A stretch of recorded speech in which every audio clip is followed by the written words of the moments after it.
Hi, everyone. Welcome to the second episode of the newly named Ryan and Anna on MIA. This is our second episode, first one with the name. Yes. We are, in fact, color matching. He has Prince, I do not. So, clothing sponsors, help us out. So this could be. We're not sponsored yet, but maybe we can be. This is by Bang. They're one of the companies here at the Hub at Off Subject where we are recording, and this is their like Miami. I think it's called I Love Miami shirt. It's very cool. Can you name all the buildings here? I cannot. I'm so bad with names, people, buildings, Okay. everything. So we have the Miami Tower, or whatever it's called today. Mm-hmm. Then we have Paramount here.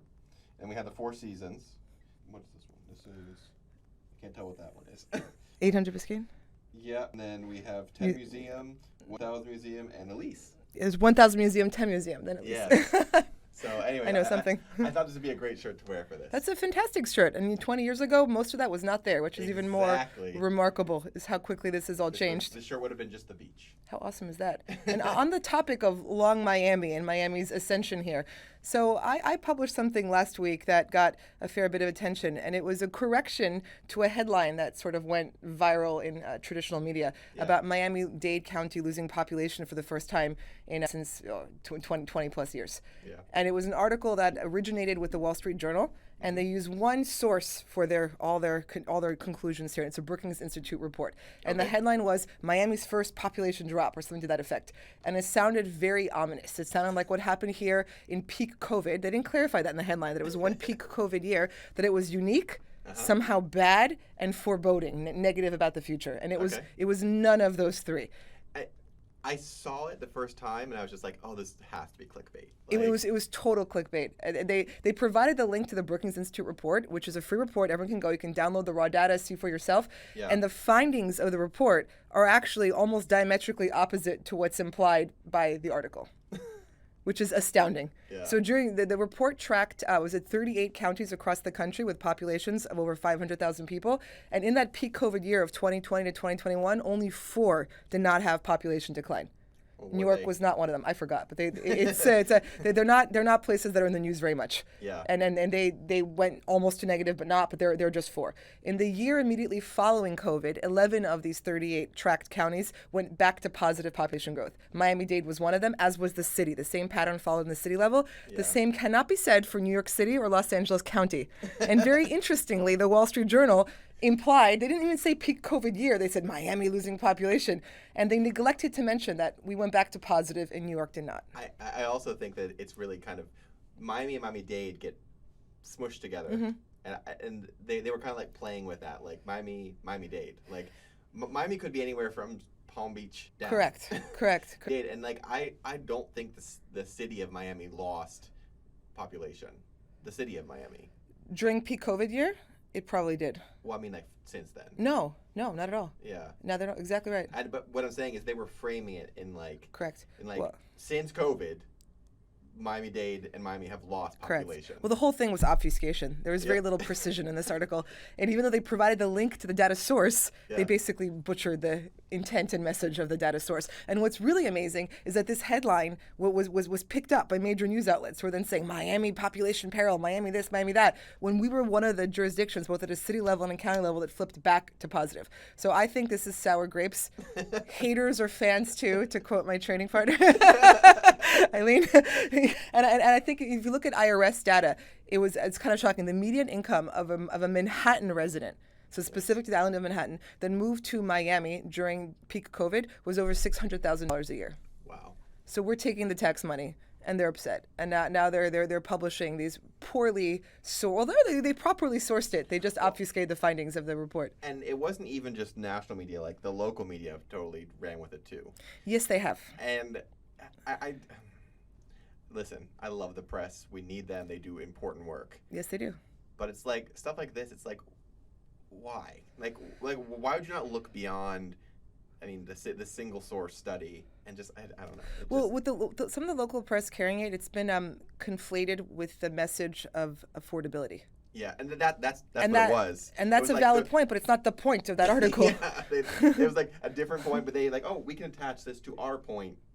and then sell some clicks. And ride with it. Yeah. Correct. And affordability is a challenge the region faces. We know that, but that was not at all a focus of that article. That article was simple obfuscation of source data to make it sound like Miami was in some way all of a sudden losing population for the Yes. first time ever, Yes. and none of that was true. And it failed to mention that we're outperforming LA and New York in post-COVID. Yeah. It's But our haters are fans too. So all of this I view as positive. It's all long Miami because they have to resort to this level of obfuscation to try to yeah. say something negative about us.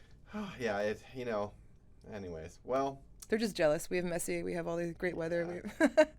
And you know what? That's how I always feel about those sort of stories. Like people write those stories, and then they say, "Oh, Miami, my date, Florida is bad, whatever," and then they're here in January.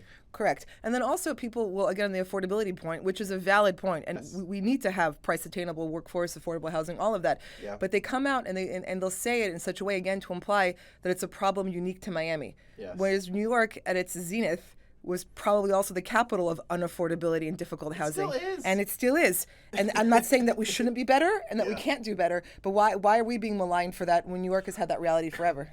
I saw a crazy stat, and I'm gonna butcher it, but I saw a stat about new buildings permitted in New York, and it was in 1 month, and it was, or was it a month or 6 months? I need to look up the stats. I'm sorry, but it was so low that I had to like double check, make sure I wasn't Yes. seeing things. It was something like in the double digits. Yep. For like a 6-month period, I think. It was so low. It was like, what? Like there is more new buildings happening within 2 blocks of my house or 4 blocks of my house than in all of Manhattan. Isn't that amazing? That is wild to me. If that's not an indicator of momentum and trajectory, I don't know what is, because all that stuff has pipeline and wait times. Yeah. Yeah. And I know we have more blank lots and with We're a stuff. newer city. We're a newer We're- yeah. city, but still, it's like it was like there was double digits in X amount of months. I was just like, what? That's pretty amazing. Yeah, I'll find the Yeah, stat for we'll you. we'll post that, but that's pretty awesome. Yeah. So guys, thank you again for tuning in. We're just having fun with this. We're learning as we go, and I'm learning how to do some of these technical things. Which is- Ryan's incredible, by the way. Full credit goes to him. And he has these iterations, these improvements, and I'm just like, wow, all these moving parts. Thank you so much. I have learned so much against my will about video editing and podcasting, and like it's a lot. Just with 3 cameras and mics, you would not believe the complexity that goes into that. I mean, I see all the wires. So. Yeah, it's a spider's nest down here. But once again, guys, thank you for tuning in. Today we're going to be covering some fun things, but mostly we're going to be focusing on the area of Edgewater. And do you want to go, since you're the analytics queen and data queen, do you want to say where Edgewater is and its physical? So Edgewater is not a municipality. It is a neighborhood within the city of Miami. It's bordered by Biscayne Bay on the east, so it has that beautiful waterfront, which was what spurred a lot of the initial development to Edgewater, because until recently, that beautiful waterfront was not developed, which goes to show how new of a city we are. As early as like 2005. Correct. Exactly right. So Edgewater starts at around 17th Street, Okay. general agreement, Can you and have ends, my- and ends at around 37th Street. Okay. So it's basically north of downtown, south of Midtown, and it's kind of a triangular shape. And on the west, it has East Coast Railway and a First Avenue to the west. Okay. East First Avenue to the west. So it's kind of this triangular little area. Just picture in your mind, just north of downtown and south of Midtown and on Biscayne Bay. So really, it's that waterfront, hence Edgewater. Yeah. The name fits. I think it also gets a little, Edgewater bleeds around a lot. Like there's East Edgewater, there's West Edgewater, and when you get to West Edgewater, it bleeds into Midtown, it bleeds into Park West and Wynwood. So I think Edgewater is a lot bigger than most people think. Well, and the it is. population's grown tremendously there too, so it's inevitable because it's not a legal definition. Yeah. So as stuff develops, it'll. So like here it is on Google Earth, and you can see there's like it's basically like a giant square. Yep. Or more of a square, you're right, than a triangle. Yeah. Rectangle. It's a rectangle, and you have east, which is where all of the new development is, and the development has been moving west. There has been more stuff happening west of Biscayne Boulevard. Basically, once you cross over Biscayne Boulevard, you are in West Edgewater. Okay. And the streets go from 15th, where we are, up to 36th. Those are sort of the streets of it. Yep. And one of the interesting things about Edgewater is that most of it is an opportunity zone, which is interesting because Can you explain opportunity zones better? No, not Oh, exactly.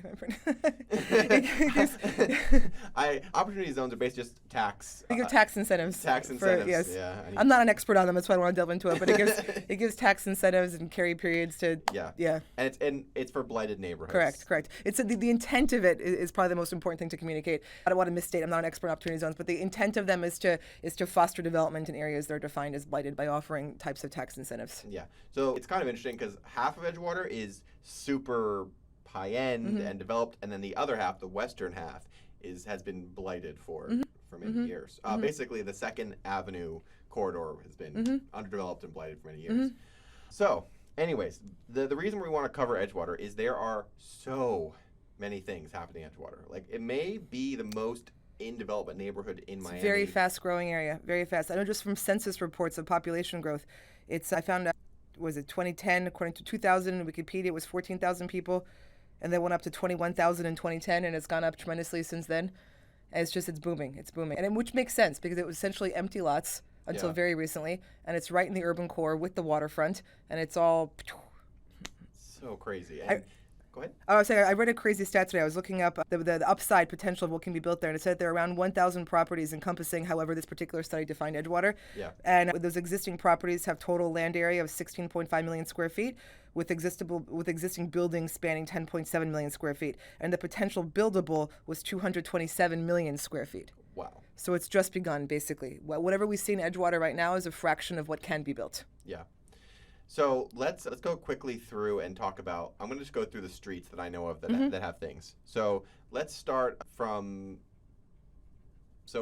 here, from 15th.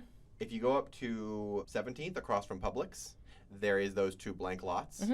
One of them has a project that is actually in permitting right now. It used to be called V Miami, but I'm not sure what it's called anymore. A new family bought is developing it. But the lot next to that, to the north, on 19th, Mello owns that, and they're going to put like 1,400 units on that land. For rental? Yeah, rentals. Yes. Yep. Which is we need that actually. Yes. It's a great. Yeah. So if you go there, then you have Mello's project, and then on the other corner you have the historic church. For scientists, I think it was.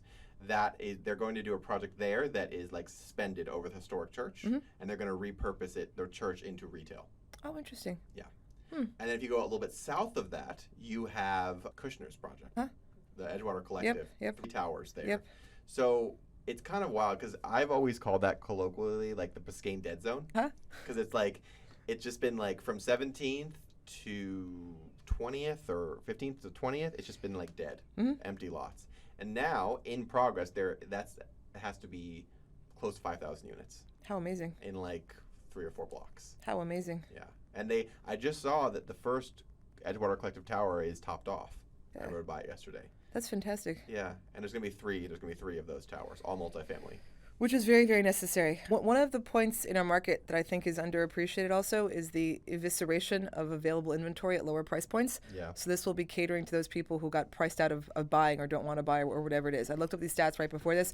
So for Edgewater, comparing July of this year versus pre-COVID 2019 July, the availability of condo units below 500,000 dropped 79%. Wow. From 466 to 103 active listings, and below $1 million, it dropped 69%. So that's crazy. That's a total evisceration of inventory. Even below $1 million, almost 70%. That's crazy. So those units are needed. Speaking of condo inventory, Mello is doing Aria Reserve, which is actually I think one of my favorite projects. Why is that? So it's the tallest twin tower waterfront project in the United States.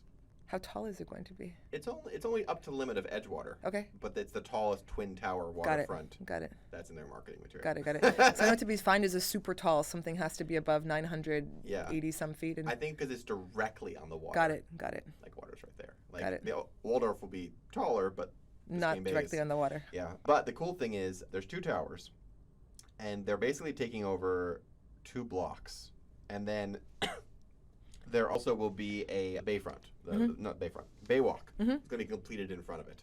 So you'll have about 1,000 feet or so of new baywalk and the towers. But the cool thing is the garage for both towers is located behind. So it's like it's western. So the towers go all the way down to the water, and then there's like restaurants and stuff programming. So when you move the garage back, you open up access to the bayfront, and you can activate the base of the towers. How interesting. Right, and they're going to close off the 24th. They're going to close the end of 24th and turn it into like a plaza. Oh, interesting. Yeah, because you'll enter the towers like on the parking garage. So the eastern part of it will be a baywalk, and then like a little like plaza / park. That's very cool. Yeah, and just from seeing the stuff, it's really well done. It's really beautiful, and tons of amenities. There's gonna be like a sky garden and pools. It's gonna be gorgeous. When will this be done? The first tower is like halfway done. Mm-hmm. I think they said 2027 when they both be done. Okay. Speaking of that, I got some tea in my DMs about that. Ooh, tea time. They're going to be demoing the current sales center in November. Okay. And then they're going to start the construction of the second tower, the north tower, probably like in January. Okay.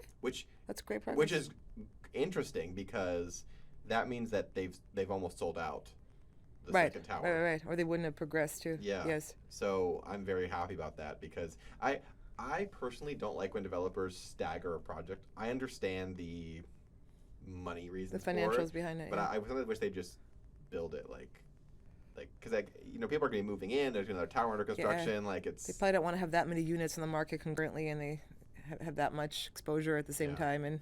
But yes, it's a pain for the initial residents. It's going to be a pain. But I'm glad that they are moving forward because, there are projects in Miami that never got a second tower. Correct. Like, do you know that Epic was supposed to have a Epic East? I did not. Yeah.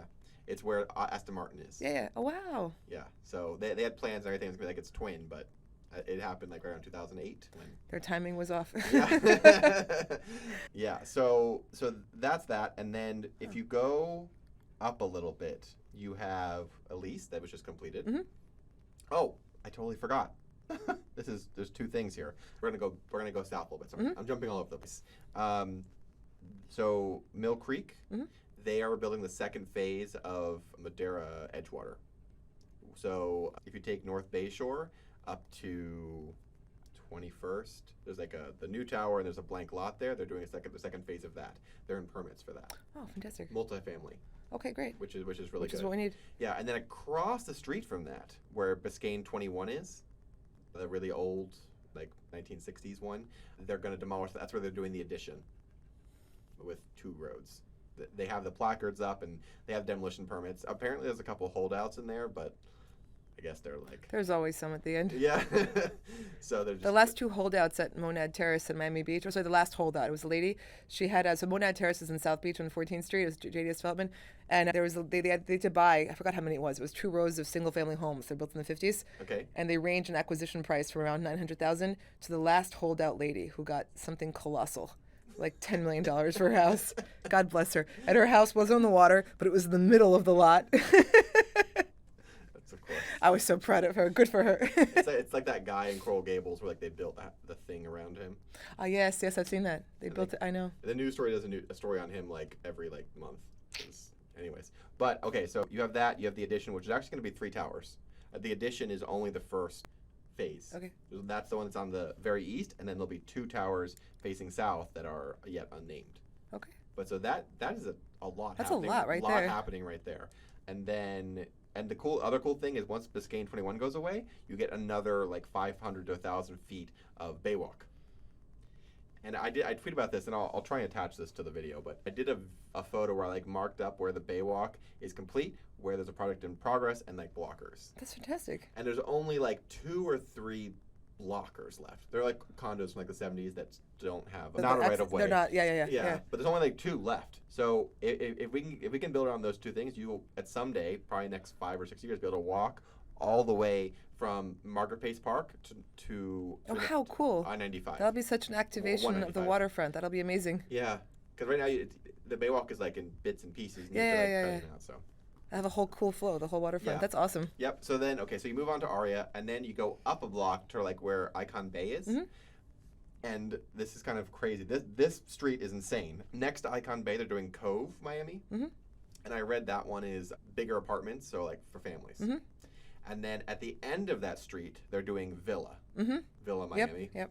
Is that Major Food Group? Major Food Group partnership with Terra and 1000 Museum Group. Yes. I really love the new design they did. I think it's beautiful. I was just looking at it today. I think it's gorgeous. The first one was definitely a rip on 1000 Museum. Yes, it was. This one is a little bit different. I They still have the full floor stuff, but Yeah, I feel like the lawyers were like, add some uniqueness to the skyline. Come on now. Like, so the Villa Miami, Cove, and then Related is doing one across the street, all on that one street. how amazing. It's wild. going to be unrecognizable in 10 years again. So I say this a lot, and I've tweeted about this many times, but like Edgewater to me is so fascinating because it's such a ridiculous combination of Yeah. zoning and densities, Yeah. and like you have like 60 stories and then like a single story home Yes, yes. right there. Yep. And people and like a regular family just lives there. It's that transition phase of the area because 20 years ago, what's happening there would have been unheard of. It wasn't that. Yeah. And I mean, like, and these people who it's like, hey, I honey, bought that's it- the high rise going up Yeah. next door. it's like this close to like their like backyard. They can like it's just wow. And they'll But say, honey, this is your retirement. Is the air rights above our little house? it's so wild. Like okay, so we have those, and then what else? Going up a little bit, what else is up there? That's developed. Oh, and then if you go up to around 34th, Mhm. you have Amco's Holdings, Mhm. which is remember the Hamilton. Mhm. So fun fact: the Hamilton was actually built by the guy who founded Carnival Cruise. Oh, So back in the 70s, his company, his family they built the Hamilton.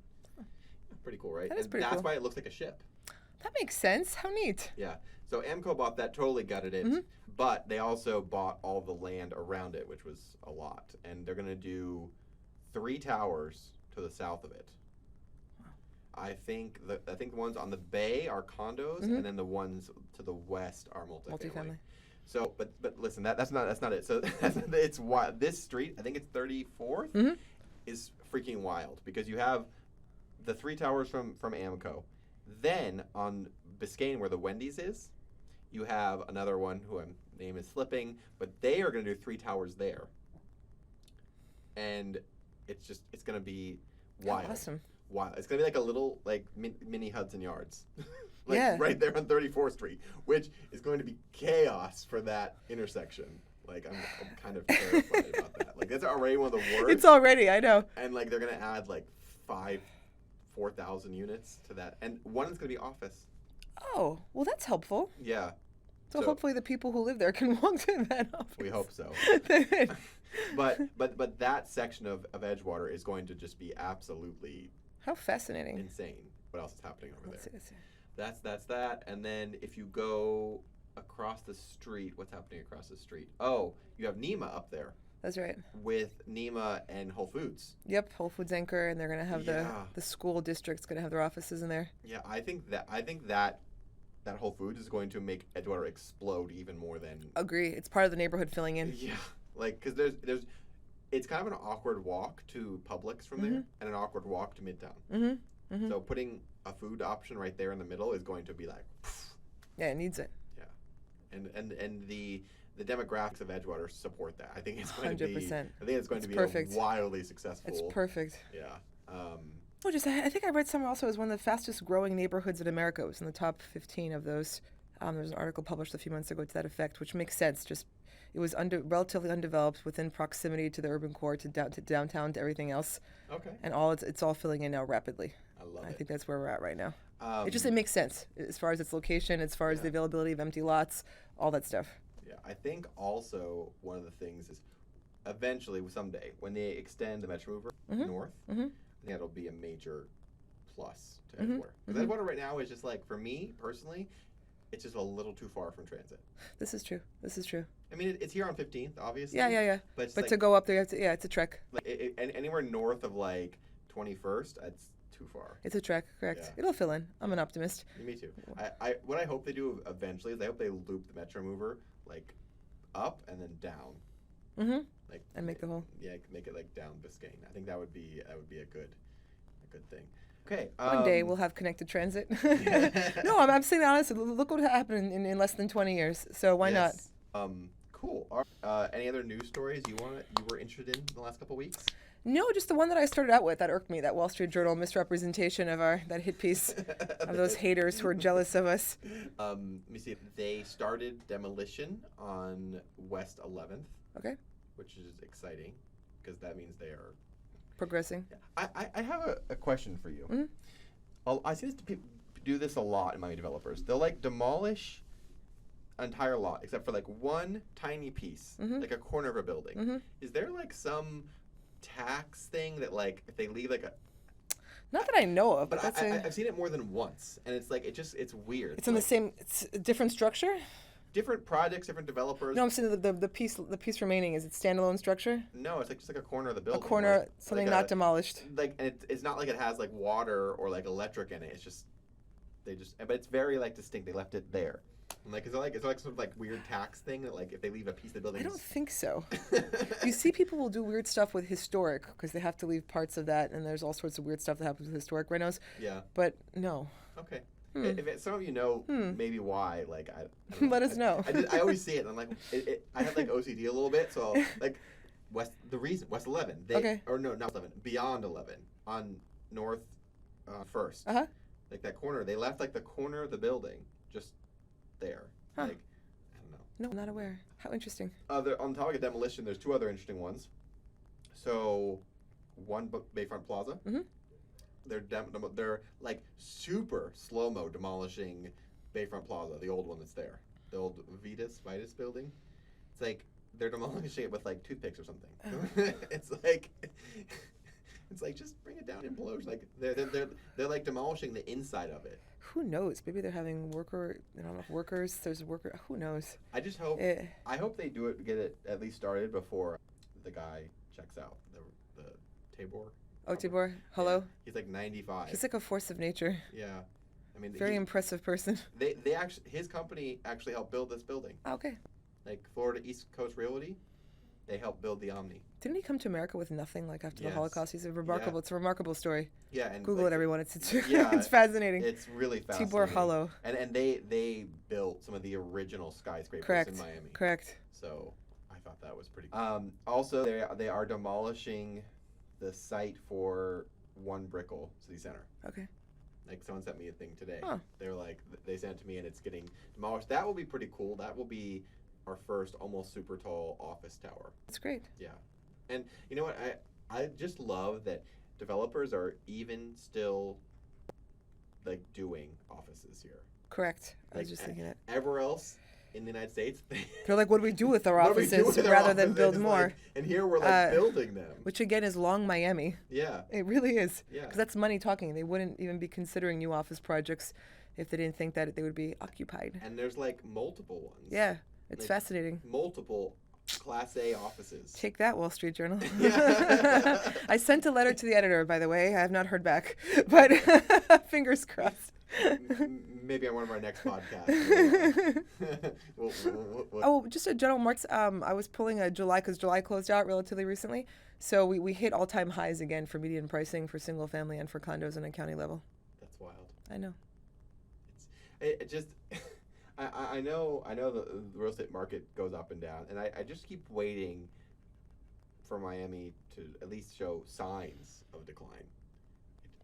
Transaction volume as a whole is down. Okay. But even that's a funny number because when people say transaction volume's down 30, 40% year over year, whatever you're looking at it, the majority, the plurality of transactions happen at lower price points. Yeah. And that's where the volume crunch has been for many reasons. People are locked in with interest rates. They don't want to move, all that stuff. They're going to move now. Median pricing went up so much. They're going to pay more for less house and have a more expensive loan. So it's created a lot of friction. Yeah. But if we look at various different, if you kind of like cut it up and look at price points, like brackets of price points, transaction volume at higher price points, while it's off that surge post-COVID, is still multiples depending where higher than pre-COVID. It's wild. And so that the decline, that huge decline, happened at lower price points, and that kind of gets mixed in. It gets conflated if you look at it as a whole market. Okay, cool.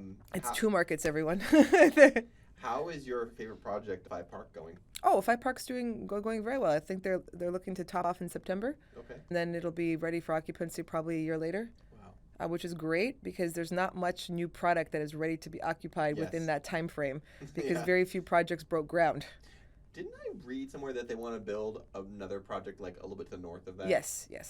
Yes, is on that? Alton. I think it's called 7 Alton. I forget. It's right up there on the other side of the park. Is it multifamily or condo? Multifamily, I believe. Okay. And there's a site. There's one where there's that old medical building, Yeah. and they're looking to create a new medical building, and it's still in conversation with local. Miami Beach has this whole system of local review Yes. boards, so it's still in conversation there. But yes, And does Crescent Heights already own it? yes, Okay. yeah, Wow.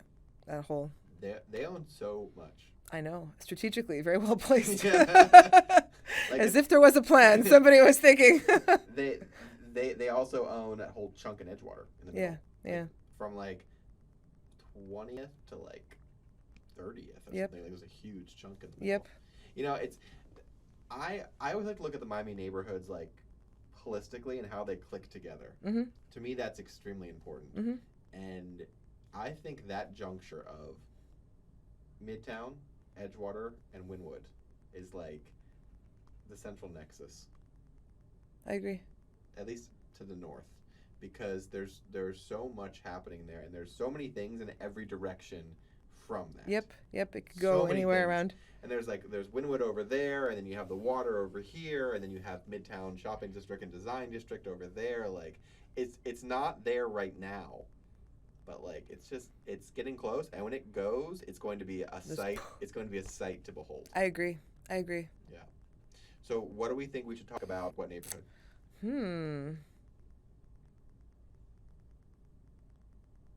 Good question. Do we want to do something urban core again, or? We could do. Well, you know what? Why don't we talk about West Brickell next Okay. time? West, yes. Yeah, there's That's a lot of the frontier of Brickell. Frontier of Brickell. Oh my word! It's so funny. People get like so like peeved about that. They're like, they tell me where they live. I'm like, in West Brickell. I'm like, no, I live in Brickell. And I'm like, I'm like, if you are west of the Metro River tracks, You're West you're Brickell. in West Brickell. Yes. It's very clear. It is very clear. Nothing wrong with that, everyone. Yeah, there's nothing wrong with it. It's just like everything west from there to 95 Yeah. is West Brickell. And that's the progression. Brickell built out earlier than Edgewater, and now it's going there. Yeah, it's just when people are like, oh no, I live I live in Brickell. I'm like, yes, you do live technically, but you're in West Brickell. People are such snobs. In Miami, no. Oh my word! Speaking of West, did you see that Instagram one I sent you with that guy that was showing a house in Little Havana? Oh, yes. That was horrifying. I was dying at that. I sent it to like so many of my friends. If you didn't see it, this realtor was doing a tour of a house in Little Havana, and it was a 3-1, probably like west of 27th. I would presume, like way out there, and it was very grungy inside. And That's polite. polite. It had like metal bars on the windows, and like it was just not. And then he's like, "Oh, it has central air, but you also get window units." Like I was like, yeah. But anyways, it was $3,700 for a 3-1 in Little Havana. A Which grungy is 3-1. It was just not pretty. Not pretty. And then he opened up the back door, and he was like, he said, "A tropical oasis yard," and I almost died. It was grass and like someone's garage in the back, and that was your tropical oasis. but it just that it's like, to me, it's like that is it's bad that they're charging that price, but it also proves the point that we have to keep building, and we have to build. As I said before, we have to build every level of housing. Correct. Like for a 3-1 in Little Havana to be $3,700. A grungy one. Is a crime. It is a crime. I agree. It's a crime. I agree. But that is because we haven't built. It's back. You have to build the levels. Like someone who could maybe afford a little more than that didn't have a place to go. Correct. It's the market. They have to go there. So then they're like, okay, we're gonna go down. They're gonna go to Little Havana and pay $3,700, and then bump out the person that house should have been at, which was at like $2,500 or $2,700. Correct. It's criminal. It is, and I saw a thing in the comments, like I said, it was rented, and I was just like, oh no. It's just like, someone had to live there. Yeah, and okay, I'm gonna. And while we're losing population, not to beat a horse. Okay. It was funny. I also posted.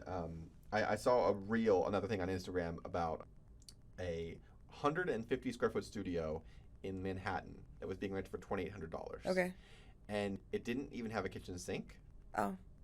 Well, Manhattan rents reached an all-time high recently again. Median rent, Yeah. 5,700. Yeah. So I saw that. I posted on Twitter, and I was just like, said something snarky about NYC, and I said my rent currently in my building is $2,800. I have a two bedroom with den, 1,000 square feet, Right. with a water view and all those things, and the people started like getting annoyed with me because they were like, oh, but like that's too high, and it's gonna renew at $3,200, which yes, it probably will, but I have 1,000 square feet. That one in New York City was 150 square feet. Yes. And didn't even have a kitchen And back sink. to my point where they come at me and they're like, oh, but Miami's, you didn't even talk about Miami's affordability issue, and my refute to that. I'm like, well, it wasn't the point. And Miami's affordability issue. Yeah, I know. Like, that's what I'm saying. People like to attack Miami on affordability. And again, I'm not saying we shouldn't do better. We need but to do better. But like, hello, look at New York. Yes. Like with 15 new buildings approved. Yeah. Yes. Thank you. Thank you. Exactly. And the funny thing is, I'm going to move. My rent probably would renew to $3,200. I'm going to move, but only because I'm going to lose my view. Oh. They're right. building in front of me. Right. They're building like 5,000 units Right. within 2 blocks of me. Right. So, like, it's good news, bad news for me. Right. But it's like we're working on it. Yes. We're trying. Yes. Like, New York is not, and they always had affordability issues. So, just saying. it's all relative. Correct. Miami has Correct. problems with the housing. We need to fix them. Correct. But also, it's like my quote: "Nothing is ever as good or as bad as it appears." Correct. Exactly. And people look for the sensationalism to get the clicks and the shares and whatever. Yeah, I know. You would just think that there would be some fact checking, or maybe not, before something gets picked up by every major headline, news source in the country. And I mean, people will never stop moving to Miami, regardless of tech or COVID or whatever. People will never stop moving here, Agree. unless Agree. another Andrew or something. Agree. But like that's it. Like unless Mother Nature throws a wild card, people will Agree. never stop moving here. Agree. And there's that whole shift in the country, the economic shift in focus away from the Northeast to the fastest growing southern states. All of that's at play. Yeah. So It's early days, everyone. very. All this, less than 20 years. Yeah. More is coming. So, well, this was fabulous. Yes, fantastic. Thank you all for joining us. Yes, thank you. And next week, give us, when we post this, tell us what neighborhood you'd like to see covered. Yeah. If you have any projects or, like I said, any tea that you spilled in We're happy to spill. Yes. We'll get little teacups, and we'll Yeah, be like, we tea need- time. We're we- gonna get some. we need to get And we'll teacups. be like, time to spill some tea. I love it. Okay. Well, thank you, Anna. Thank you, Ryan, for the setup. He's amazing. Look at all. And lastly, you guys can also use this podcast room. If you're a member here at Office Logic, we have a new option. It's called All Access. And you can have 30 minutes a day in this podcast room included in your membership. That's pretty cool. Yeah. So This is a great space, everyone. It's very magical. It's awesome here. come see us, and thank you again for listening.